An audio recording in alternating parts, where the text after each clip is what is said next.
It's a good day to brew, baby. What is up, YouTube? It's your boy, Millsy, back in the hometown commander. We are back for another episode of Millsy Brews, the show where I brew my version 1.0 deck list for the commander in front of us on my quest to outbrew the magic world on YouTube. Not just your favorite magic channel. I'm trying to outbrew all of YouTube. I don't know how realistic that is. But anyway, today on Millsy Brews, we are talking about Anim, Pakal, Thousandth Moon. The deck list is going to be in the description for anyone that just cares about that, but otherwise, let's talk about Anim, Pakal. A 3-mana 1/2 human soldier says whenever you attack with one or more non-gnome creatures, we put a counter on Anim, Pakal and then make X 1/1 gnome artifact creature tokens that are tapped and attacking, where X is the number of +1/+1 counters on Anim, Pakal. Now, if you think you've seen that ability in some senses before, it's because you have. Krenko has a very similar ability to that. Whenever it attacks, you put a counter on it, make that many goblins that come onto the battlefield.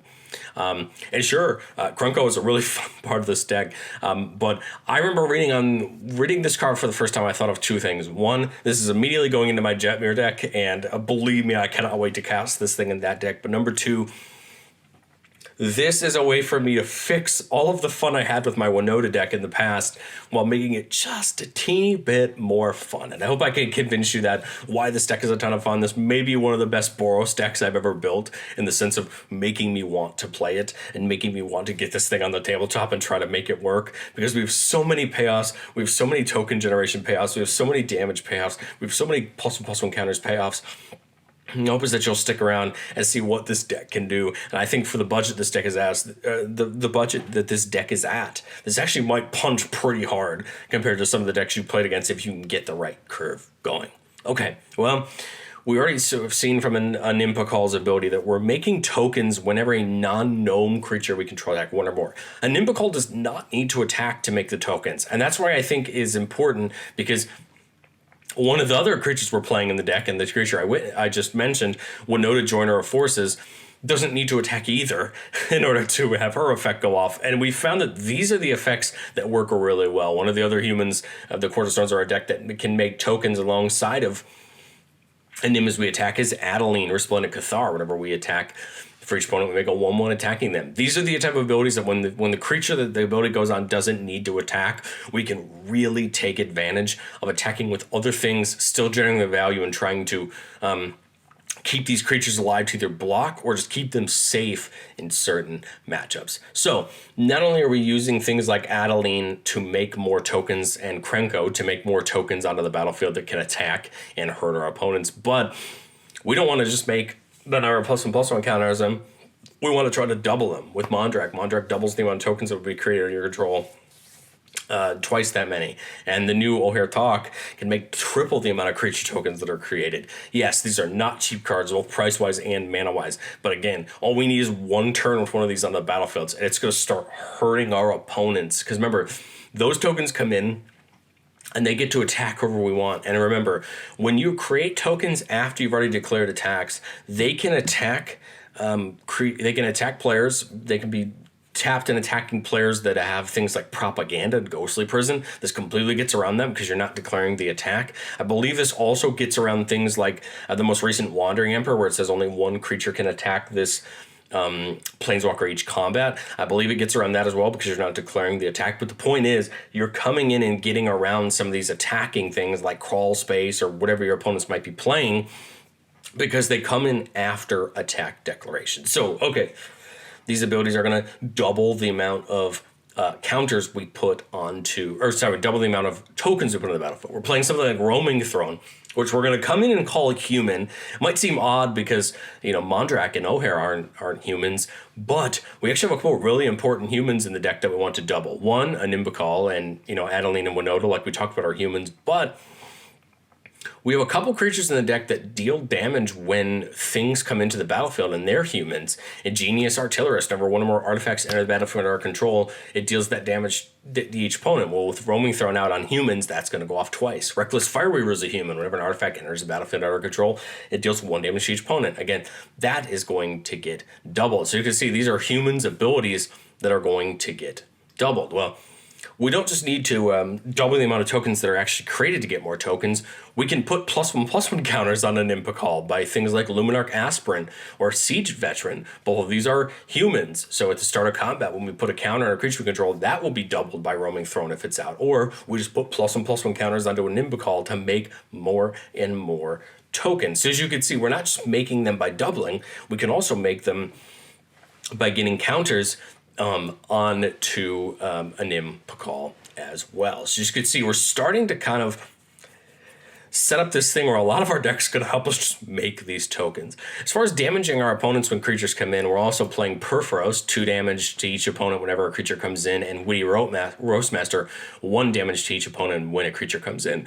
So we're trying to bulk up a lot of these effects that damage our opponent when our things come in, so that if we create 4 tokens with a Anim Pakal, hopefully we're hitting our opponents for damage before we ever even get into combat. Okay, well, we talked about tokens and the tokens coming in. Let's talk about hitting harder, hitting our opponents harder, dealing more damage. Because at the end of the day, these are 1/1 gnomes that are coming in. We need them to get harder. The first is Alibu, Ancient Witness from the Lorehold precon. It says other artifacts you control have haste. Well, that's not really that important because they're coming in tapped and attacking. But the second ability is pretty cool. Whenever one of our artifact creatures you control attack, it deals X damage to any target. You scry X, where X is the number of tapped artifacts you control. The way that we'd want to do this is attack with those gnomes after they get created and put a Anim Pakal's ability on the stack first, allowing her to make those golems coming in tapped and attacking, and then Alibu's ability to go off and Alibu will actually see all of those artifacts that just came in and actually hit someone or a target for more damage than we would have already on the attack. And even if that ability doesn't work the exact way I want that to, still every turn we're getting more and more gnomes, more and more tapped of these artifact creatures, and we're going to start hitting our opponents for more and more and more damage. Niali's Sun's Vanguard says attacking tokens we control have double strike. Well, these tokens are still attacking when they get put in tap, which means even as 1/1s, they're now coming in tapped and attacking as with double strike with Niali. And I think that's important because we're going to also try to buff them with some of the effects we're about to talk about, but still, now they have to deal with them having double strike. Orois can give them menace and prevent all damage dealt to them when they're attacking. This is going to allow them to hit even harder. Now they have to be blocked by 2 creatures, and that's more for our opponents to deal with. Illustrious Wanderglyph says other artifacts creatures you control get +2/+2 as long as we have the city's blessing. So as long as we have 10 permanents at least once in the game, we keep the city's blessing. And it'll make us 1 aggro every turn. A fun one that's kind of interesting is Gold Knight Commander. Whenever another creature enters the battlefield under our control, creatures you control get +1/+1 till end of turn.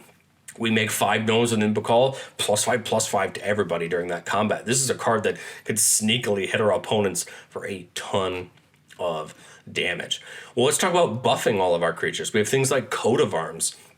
Every gnome that comes in is going to just buff the rest of the gnomes. Now our opponents have to deal with what do we do when our gnomes suddenly go from 1/1s to 9/9s in one combat? How are they going to deal with this amount of firepower at once? We have Shared Animosity. Now Shared Animosity will only trigger on the gnomes that physically attacked, but still, now your opponent has to deal with a couple really big ones as well as some smaller ones. A card that I think is going to see a lot of good play if we can get it is Tempered Steel, giving all of our artifact creatures a flat +2/+2, meaning all those gnomes are going to come in as 3/3s instead of 1/1s. And Tangible Virtue is good here. Unfortunately, those gnomes are still going to come in tapped. There's no way for them to have vigilance, once they come in tapped and attacking, but all other creatures will have it. And again, a flat +1/+1 to all of those creatures. Flowering of the White Tree will give all of those gnomes +1/+1 and give a Anim Pakal some extra ward. But again, all of those are now coming in buffed up. Same thing with something like Inspiring Leader. As long as Anim Pakal's out, all of our tokens get +2/+2. And then here in the enchantment slot, we're also adding Impact Tremors to deal some more damage to our opponents as we bring them in. We do have some fun payouts like Goblin Bombardment, where you can get rid of those gnomes to deal damage to any target, whether it's taking out a pesky creature or hitting someone for the last points of damage. And then we are playing a couple ways to try to get an extra combat if need be. Aggravated Assault comes down for 3 mana, and for 5 mana on a future turn, we can take an extra combat. We're also trying out Relentless Assault, Well, we untap all creatures that attack this turn, and then there's additional combat. The only bad part about Relentless Assault and Aggravated Assault are going to be that they don't give those gnomes haste. So those gnomes aren't going to be able to attack. But again, I don't think it matters because Anim Pakal is going to trigger again. More gnomes are going to come in, and we're just going to continue to hit hard. And then Hexplate Wallbreaker, it comes in attached to a rebel token, and it says whenever, but we can move this to something else, but I think we might want to keep it on the rebel token because remember, a Nimbakal doesn't have to attack to activate her ability. Neither does Winota or Adeline, our kind of core legendary creatures we're trying to get tokens from here. But it says whenever the creature attacks, if it's the first combat this turn, untap each of the attacking creatures. After this phase, there's an additional combat phase. So again, untap the original creatures that attack, get them ready to go for another attack, and get swinging for another one. This deck is going to do one thing really well, and it's once we get a critical mass of a couple creatures out, we're just going to hopefully bang down range, get our opponents hurting, and try to do as much damage as we can. A cheeky card that I didn't realize until late in the build that I think might be kind of interesting is Cyberman Patrol. A 2-mana 2/2 that says artifact creatures you control have a flick 3, so whenever they're blocked, defending player loses 3 life. This could prevent our opponents from blocking the golems altogether. Maybe they don't even want to touch them and lose the 3 life. And then as the gnomes get bigger and bigger, yes, that is going to make them want to block and just take the 3 damage otherwise. But again, these are the kind of things that I think are going to help our opponents have to make these hard decisions as we're just barreling creatures downrange at them. A big fun card I wanted to try out was Threefold Thunderhulk. I'm not sure about this one just yet, but it comes in with 3 counters on it. Whenever it enters the battlefield or attacks, we create a number of 1/1 gnomes equal to its powers. We get more of our gnomes. And then 2 to sacrifice another artifact to put a counter on it, basically making more gnomes. Now, these gnomes don't come in tapped and attacking. But again, for the purposes of, coat of arms or shared animosity, we could potentially have some more gnomes for future turns to deal some damage. And again, this does make gnomes for the purposes of these damaging effects, so tokens for the damaging effects. So as you can see, it is a big cost to get down. But again, I think it does really well with what we're trying to do. Well, I've said it before, and I'll say it again. No deck is ever completely done, and I think every deck can always have things that you work on trying to understand better as you test. And there's a couple cards that I really liked, but I wasn't sure if they really fit in, and I'd want to consider for the future. The first is Invasion of Gobakhan, a battle from March of the Machine. When it comes in, we look at the top, we look at our target opponent's hand, pick a non-land card from it for as long as that card remains exiled. Its owner can play it, but it plays 2 more to cast. But if we can attack it for 3 and get it flipped over, it turns into Light Shield Array. It says at the beginning of your end step, put a +1/+1 counter on each creature that attacked this turn. And then we can sacrifice it at any time to give all of our creatures hexproof and indestructible. I really like this card. It's not in the deck because it's a little over $5, which seems like a lot for a card, but it doesn't when you look at things like Mondrak and we're talking our deck that are over $30. But it requires a little bit of setup, and I think on a game we're already ahead, I worry we may have ended the game, or we might be close to ending the game at the point that Gobakhan becomes important, but maybe I think in a more grindy game, Gobakhan could become really important, and I think it might be worth looking into. Maul the Skyclaves, we do have a teeny bit of an equipment sub-theme in our deck that didn't really get talked about. There's just some equipment like the rings that put an extra counter on a creature. Tarion Soulcleaver, whenever a creature dies, puts a counter on. Andoril puts a counter on each creature whenever the equipped creature attacks.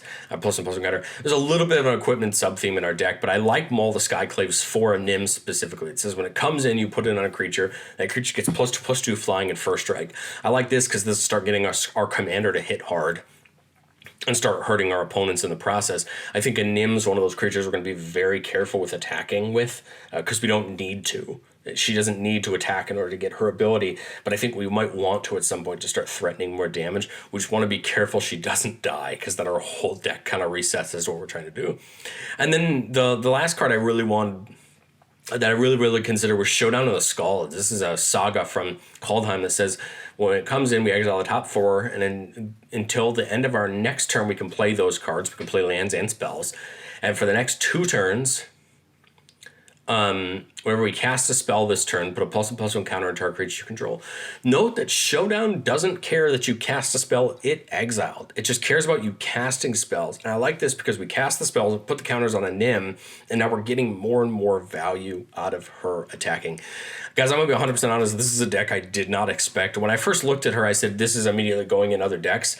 But I didn't think I could make a deck I really love. And I'm going to be honest, this is probably the deck from this set that surprised me the most and how much I was going to enjoy it. But let's get in to the playtesting. A 4-mana starting hand.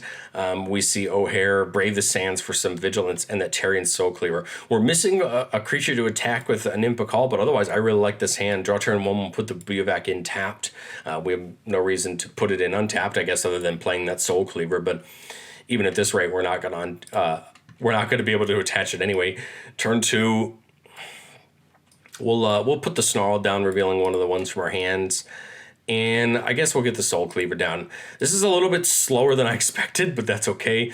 Turn 3, we're going to get this Plains down, and we'll get the Luminarch Aspirant down. There's an argument there to put an Impakal down, but again, now we're just putting our commander in the way of removal, and I'd rather not serve her up on a silver platter until we're ready to use her, and I think this next turn would be that turn. Turn 4, oh man, if only we had one more mana to be able to Witty and an Impakal.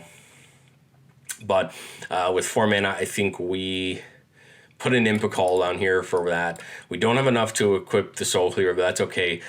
Aspirant puts the counter. Last turn it would have put it on itself. This turn it puts it on an Impakal. And if we can put this Aspirant anywhere safe, we do it and get the gnomes. If we can't, I think I'm okay with waiting the turn, as much as it stinks to lose out on some value. We want to keep our creatures safe because again, we need a creature to attack. Turn 5, we see the Cyberman Patrol, which is actually really great because I think this turn we Witty Rope Master and Cyberman Patrol. Now we have damage coming in when the gnomes come in, and we have a discouragement for our opponents blocking them. Aspirant puts the counter on an Impakal. We're up to 2 counters on her. Swing in with the Aspirant at this point.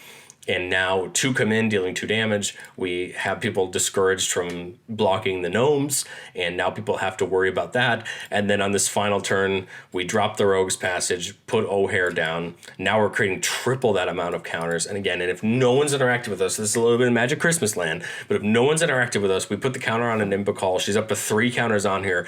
We're now getting 9 golem, 9 of the we're getting 9 of the gnomes, and again 9 damage when they come in and to each opponent, and now they have to deal with 3 damage when they block them. And this is a realistic board state where someone could be dead at this point, and we could put all 9 of those gnomes at somebody and run the risk of knocking them and hitting them even harder.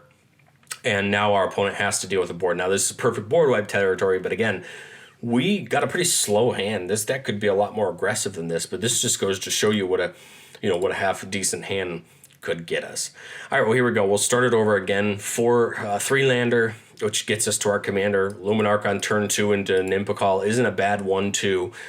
3, and we do have the Wear and Tear for a little bit of removal if need be.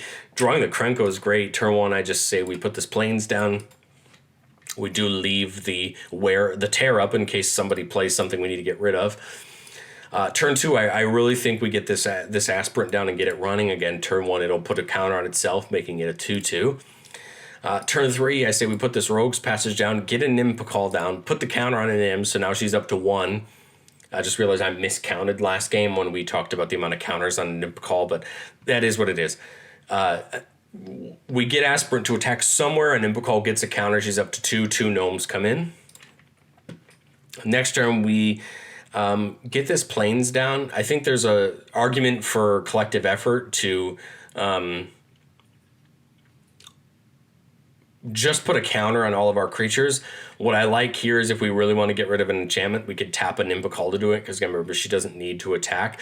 Or the other argument is we just get Krenko down ready for next turn. I think I kind of like the idea of getting Krenko down for next turn. Aspirant puts the counter on an Impakal, is up to 3. She goes up to 4 when we try to put Aspirant somewhere if possible. I think we're okay even with Aspirant dying at this point to get those 4 gnomes and get that part moving. Turn 5, get the Spire Ministry down. If the board's pretty open, I think I go for the Assault. Otherwise, we go for the Collective Effort, getting a counter on everything. Because remember, this turn we're going to try to attack with Krenko as well to get those goblins, try to take something out and get a big attack. So again, and then we have that way. If we go for the effort, we should have enough mana up for the Boros charm to protect our board as well. So again, not bad. We're at turn 5 here. We have a decent amount of stuff on the board. We've gotten a few gnomes on the battlefield already, and we're going to be starting to pressure our opponents. Let me know what you guys think.